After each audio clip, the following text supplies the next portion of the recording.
ભલા છે ને આપણે ભણી શકીએ એવું લાગતો નહીં, બરાબર. એક ભલો રસે ઘેર અને નિશ્ચિત તેને હું અનાથ આશ્રમમાં મૂકવા આવું, બરાબર. તું તો રજે, કારણ કે મારામાં એટલી તાકાત નહીં કે તને ભણી શકું ને તારો લુકડો લાવી શકું ને તને ખવડાવી શકું, બરાબર. એટલે હું તને એકલાને મૂકી જાઉં અને એકલા મારા જોડે રાખવું, બરાબર. પ્રસન્ન તમે હાલતા લહેરતા ભલે નિષેધ તને મૂકી જાઉં યાર, ભલે તું બેસ યાર, અમે આવીએ.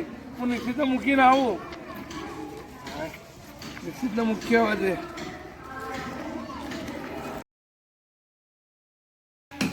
એટલે ભલા અરે પોણી લેતો ખેડ.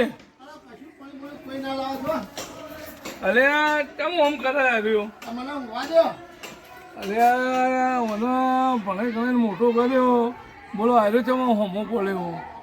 કોના કરતી તો હું પેલા મારા નિશ્ચિતને રાખ્યો હોત તો સારું હતું.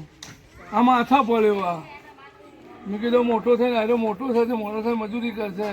આ તો હમું તો માથા પડ્યો. હવે શું કરવાનું? અરે ભલા અરે ભાઈ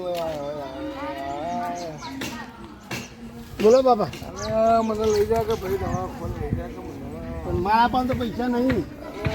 ભાઈ તને ભણે આ સાહેબ બનાવ્યો, તને નોકરી સારી હે તારે, અને તું કીધું પૈસા નહીં. મને લઈ જાય ને કોઈ ના લઈ જાય. દવા પણ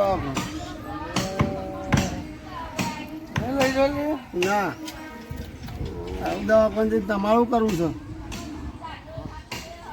હા ભાઈ કામ કરે. આ ઉંમર થઈ જાય, બે ટાઈમ રોટલો ખાઈને ઉડી જવાનું. નહીં લઈ જાઓ જો અત્યારના કોઈ ના લઈ જાય. મહેનત કરીને ભણીને સાહેબ બનાવ્યા. આ મોડા પડે એટલે હોમાં પડ્યા. બોલા હા પેલા ડો બીમાર પડ્યા છે. હા એથી મને દવાખાને લઈ જાઓ. આ મારા પાસે પૈસા નહીં, કોણ દવાખાને લઈ જાય? આવું વૃદ્ધાશ્રમમાં એવું જ કરવું પડશે. આવું ડોહાને વૃદ્ધાશ્રમમાં જ મેં લેવા પડશે. હા હેઠ હું એવું ડોહાને વૃદ્ધાશ્રમમાં મેળવાની સગવડ કરું. હેઠ કપા ભરીને આ દમ મેળ આવું. હા અમારે લુગડા બુગડા ધોઈ નાખ ને રોધવા કરજે. હું આવું ડોહાને વૃદ્ધાશ્રમમાં મેળીને. એ હા હા રે.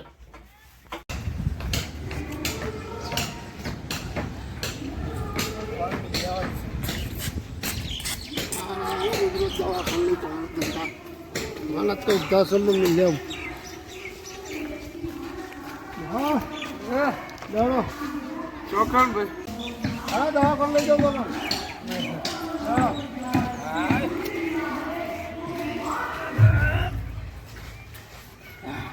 ચાલો દવાખાને લઈ જાય છોકરું મારું છે.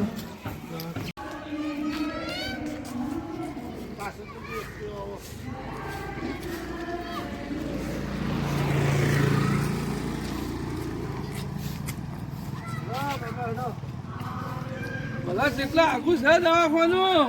દવાખાને નહીં લઈ જતો. તારે વૃદ્ધાશ્રમમાં લઈ જાઉં. આશ્રમમાં કેમ મને એકલ લઈ જાઉં? વૃદ્ધાશ્રમમાં મૂકી દેવા તમે. હા કેવા દે તમે? અરે આ ભાઈ હવે મને શરીર હવે મોજું થઈ ગયું, બરાબર. આ છોકરો હવે કહે છે હું તમને દવા બવા કરાવતો નહીં કે મારા ઘેર એમ કહું એના બૈરું કોઈક બોલ બોલ કરે મને વૃદ્ધાશ્રમમાં મેળવા હેડ્યો છે. વૃદ્ધાશ્રમમાં મેળવા જાય? ઓવે આ તમારો છોકરો? ઓવે. અને બીજો છોકરો છે? બીજો છોકરો તો હતો ને, એ તો હું તમારી નતો મૂકી ગયો. ઓ વાહ, મૂકી ગયા હતા. એક છોકરો નેનો હતો એ મૂકી ગયા હતા તમે. ઓવે. અને કા આવને ઓળખો તમે? હવે એને તો હું જોતી ઓળખું. નહીં ઓળખતા? એને તો ના જ ઓળખું કે તમે જે અનાથ આશ્રમમાં મૂકી ગયા હતા ને, એ આ છોકરો તમારો. એને ભણાઈ ગણે ડોક્ટર બન્યો છે તારે. એનો છોકરો છે? વાહ ભણે ગણે ડોક્ટર બનાવે તમે? વાહ, ભણાઈ ગણે ડોક્ટર બનાવી તમે. હા, તને અનાથ આશ્રમમાં મૂકી ગયા હતા. તો ભાઈ એમને પૈસાની તંગી હતી એ વખતે અને પણ પૈસાની તંગી હોય એટલે તો મૂકી જોઈએ તો બાપુ હું ખાવા નહીં. અરે છોકરા એવું નતું, હું તારે મજબૂર હતો, ગરીબ હતો, ન તો તને ખવડાવી શકું એવો કે ન તો તને ભણાવી શકું એવો, એટલે તને મૂકી ગયો હતો. આ એકને ભણાયો ગણાયો, પણ હવે એ તો મને મૂકવા જાય છે વૃદ્ધાશ્રમમાં. અને તું તો મને હવે તને તો મારા તારા ઉપર તો હક થાય જ ના. ના અમે તો વાને જ અમારા ગુરુ કહેવાય હા ભાઈ, ખુશ રહે એમ કરીને તું હેર ભાઈ, તું એ મને મેલી જતો તો મેલી જાય હેર. અત્યારે જમાનામાં આવું જ રહેવાનું. બાપા તમે ઉભા રહો, હું ઘેરા જાઉં છું તું મને વેચવા જાય હતા રે તમારું ના બોલ્યું હેલો ઘેર તા તમે ના બોલું હું ફોન જેવો નહીં, હું ફોન કાઢી મેલો તમે આમ મુદ્દા ભાઈ હું જાઉં મારા છોકરા અંગાથી. આ તમે જોવા મળે ને હું આવું પાછું.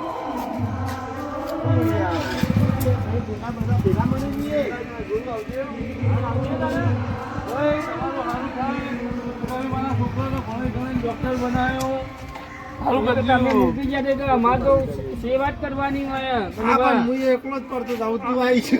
આવા છોકરો હોય ગરીબ છોકરાને અમે હાચવીએ જ છીએ. હા તમારે એકલો છોકરો નહીં, અમારે જેટલાય છોકરા આવે છે બધાને અમે હાચવીએ છીએ અને મોટા કરીએ છીએ, ભણાવીએ છીએ, બધું જ અમે કરીએ છીએ. એના માટે અનાથ આશ્રમમાં અમે બનાવવા આવ્યો છે. ના ના, હરી એક કામ સારું જ કરો છો. ભગવાન તમને ખૂબ પ્રગતિ કરે, ખૂબ આગળ વધારે. ચલો, જય માતાજી. જય માતાજી. કનુભા હા, જોયું ડોહાના કેટલા આશીર્વાદ મળ્યા, ભણાવ્યો ગણાવ્યો, મોટો કર્યો, ડૉક્ટર બનાવ્યો છે. આવા તો કેટલાય લોકોના આશીર્વાદ અમને મળતા રહેશે અને અમારી સંસ્થા ચાલુ ને ચાલુ રહેશે. આ રીતના અનાથ આશ્રમ અમારે ચાલુ જ રહેશે.